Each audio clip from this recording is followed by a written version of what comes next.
अल्हम्दुलिल्लाहि रब्बिल आलमीन वल आकिबतु लिल मुत्तकीन वस्सलातु वस्सलामु अला सय्यदिल अंबियाइ वल मुरसलीन व अला आलिहि व सहाबिहि अजमाइन अम्मा बाद फौज़ु बिल्लाहि मिनश शैतानिर रजीम बिस्मिल्लाहिर रहमानिर रहीम क़ाला अवलौ जि'तुका बिशैइम मुबीन सदक़ल्लाहुल अज़ीम इन्नल्लाह व मलाइकतहु युसल्लूना अलन नबी या अय्युहल्लज़ीना आमनू सल्लु अलैहि व सल्लिमू तस्लीमा अल्लाहुम्मा सल्लि अला मुहम्मदिन अल्लाहुम्मा सल्लि अला सय्यिदिना व मौलाना मुहम्मदिन व बारिक व सल्लिम व सल्लु अलैहि अस्सलातु वस्सलामु अलैका या सय्यदी या रसूलल्लाह अस्सलातु वस्सलामु अलैका या सय्यदी या हबीबल्लाह अस्सलातु वस्सलामु अलैका या सय्यदी या मुहम्मदुर रसूलुल्लाह सल्लल्लाहु अलैहि व आलिहि वसल्लम।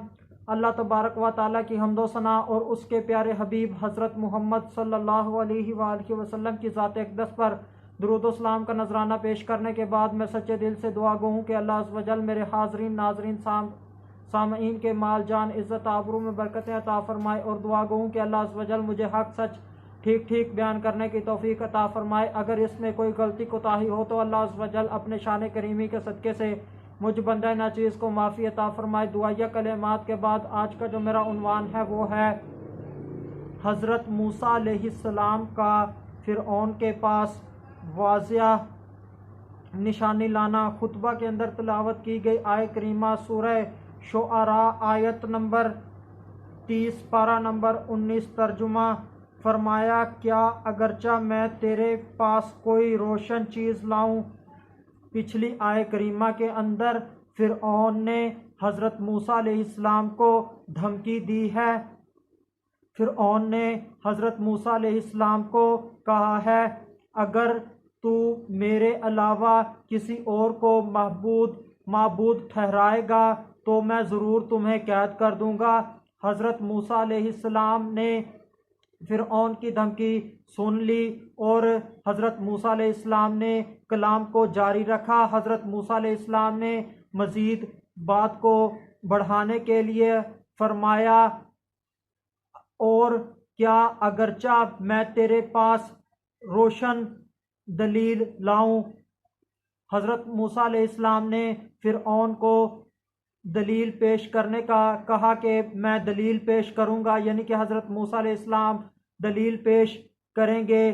दलील को सुनकर डर जाना, इरादे को तर्क कर देना, ये बुज़दिल लोगों का काम होता है। जब वो धमकी को सुनते हैं तो अपने काम से बाज आ जाते हैं, अपने इरादे से बाज आ जाते हैं और अपना मकसद तर्क कर देते हैं। मगर हज़रत मूसा अलैहिस्सलाम तो बहुत बहादुर हैं, अल्लाह के रसूल हैं, धमकी से डरने वाले नहीं हैं। तो हज़रत मूसा अलैहिस्सलाम ने अल्लाह अज़्ज़ व जल का पैगाम हर सूरत में पहुँचाना ही पहुँचाना है, चाहे हज़रत मूसा अलैहिस्सलाम की इस मकसद के अंदर पैगाम पहुँचाने के अंदर हज़रत मूसा अलैहिस्सलाम की जान ही क्यों ना चली जाए। नबूवत मिलने के बाद एक रसूल का, एक नबी का सबसे अहम काम जो होता है वो अल्लाह अज़्ज़ व जल का पैगाम लोगों तक पहुँचाना होता है, और वो अल्लाह अज़्ज़ व जल का पैगाम लोगों तक पहुँचाता ही रहता है। और नबूवत मिलने के वक़्त से लेकर अपनी वफ़ात तक वो अल्लाह अज़्ज़ व जल की तौहीद लोगों में बयान करता है, अपनी रसालत लोगों में बयान करता है, ताकि लोगों को अपनी उम्मत के अंदर शामिल किया जाए। एक नबी और रसूल अपनी उम्मत के लोगों से बहुत प्यार करता है, अपने वक्त के लोगों से बहुत प्यार करता है, और वो जानता है कि अगर इन लोगों ने मेरी बात ना मानी तो ये हमेशा हमेशा के लिए जहन्नम में रहेंगे, जहन्नम का ईंधन बनेंगे। अगर ये मेरी बात मान लेते हैं तो ये लोग जन्नत में जाएंगे, जन्नत के अंदर ऐश करेंगे। एक नबी और रसूल माँ से कहीं ज़्यादा अपने वक्त के लोगों से मोहब्बत करता है, उनसे प्यार करता है, उनकी भलाई चाहता है। बिल्कुल इसी तरह जैसे एक माँ अपने बच्चे को नुकसान से बचाती है, उसको आज़ादाना तौर पर चलने फिरने नहीं देती ताकि कहीं उसको चोट ना लग जाए, और उसका ख्याल रखती है। बिल्कुल इसी तरह एक रसूल अपने वक्त के लोगों को आज़ादाना तौर पर अकीदे के लिहाज से चलने फिरने नहीं देता, उनके अकीदे की हिफाजत करता है, उनको समझाता है। जो एक नबी और रसूल होता है वो लोगों में सबसे ज़्यादा अकल वाला होता है, लोगों में सबसे ज़्यादा समझ वाला होता है। जो बेअकल होते हैं उनको अल्लाह का रसूल, अल्लाह का नबी समझाता है, उनकी हिफाजत करता है, उनको हक की तरफ बुलाता है, अल्लाह अज़्ज़ व जल की तरफ बुलाता है, अपनी रसालत उन पर पेश करता है, इन चीज़ों की दावत उन्हें देता है। जो लोग फिर बेसमझ होते हैं, बेसमझी के ऊपर डटे हुए होते हैं, वो पैगंबर की नसीहत को नहीं मानते, पैगंबर की बात को नहीं मानते और गुनाहों के ऊपर डटे रहते हैं।